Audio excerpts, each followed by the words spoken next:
Welcome back, learners. I hope you're enjoying learning so far. Let us take a moment with something from the last unit. We ran a causal check, 3 questions, and the verdict came back plausible, consistent, and manageable risk.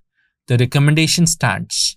But there was one word in that verdict that is worth carrying into this unit: plausible, not proven, plausible, which means we have enough confidence to act and responsibility to find out whether we were right. And here is what is interesting: that responsibility does not disappear once the recommendation is made. If anything, it gets heavier because now someone might actually follow it. So, how do we design a way to track whether we were right? That is what this unit is for. Before we get into programs and health systems, let us start somewhere familiar. A parent wants their child to become a better reader. They give the child 30 minutes of reading every evening. A chart goes on the wall with pages read per day and streak of days without missing. The numbers go up, the chart looks good. But at the end of term, the parent tests comprehension. Can the child understand what they read? Retell a story. Draw meaning from a paragraph. And here is what they find. Comprehension is not improving. The child reads every word, but nothing is landing. So the parent changes the approach, reading aloud together instead of reading alone.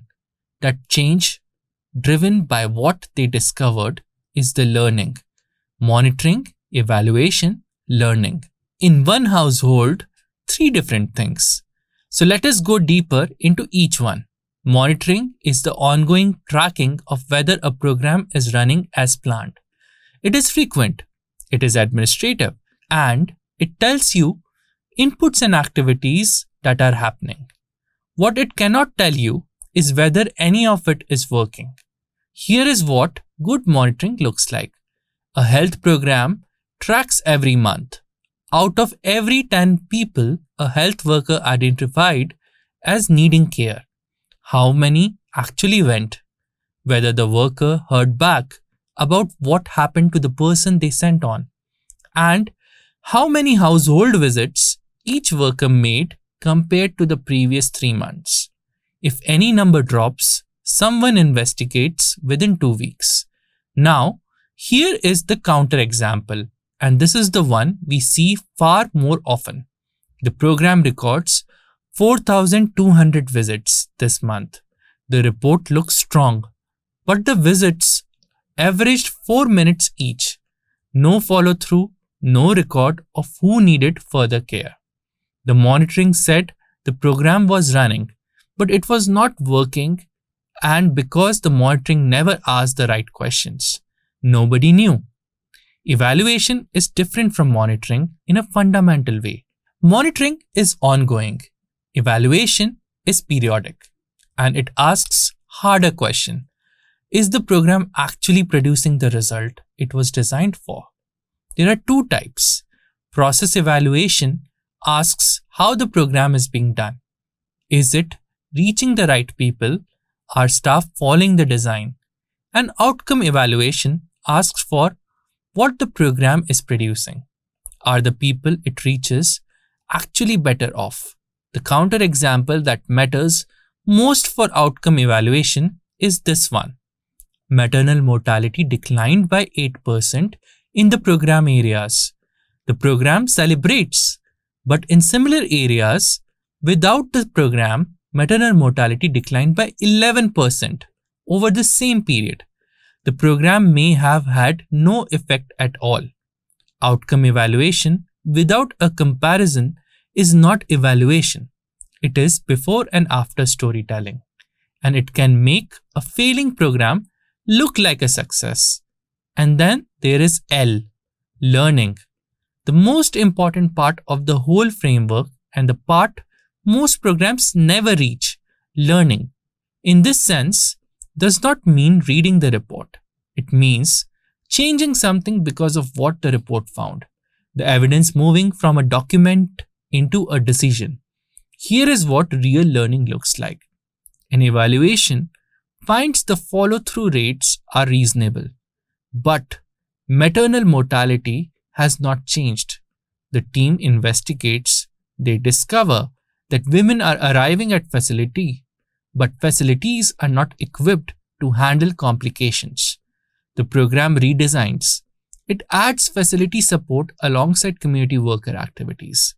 That changed the adjustment based on what the evidence showed in the learning.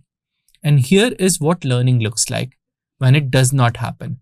The evaluation is completed. A long report is written. It is presented at a meeting. The meeting ends. The program continues exactly as before. 3 years later, another evaluation finds the same problems. The data was there, nobody acted on it. Why does this happen so often? Findings can be uncomfortable. Acting on them takes budget, authority, and willingness to say something was not working.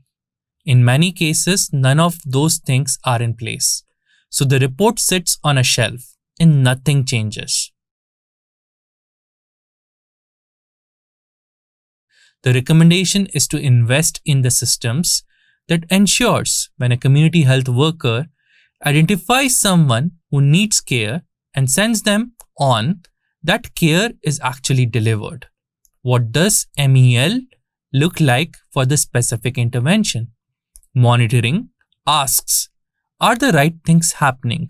How many people are following through on the care pathway? Is the worker hearing back? Evaluation asks, is follow-through actually reducing maternal mortality? Are more mothers receiving skilled care during childbirth than before? And learning asks, if follow-through looks fine, but mortality is not changing, what do we investigate next? Who decides and when? In next video, we open the MEL template and fill in a maternal health program case documented by WHO as the worked example. Download the template before you press play. The link is just below this video.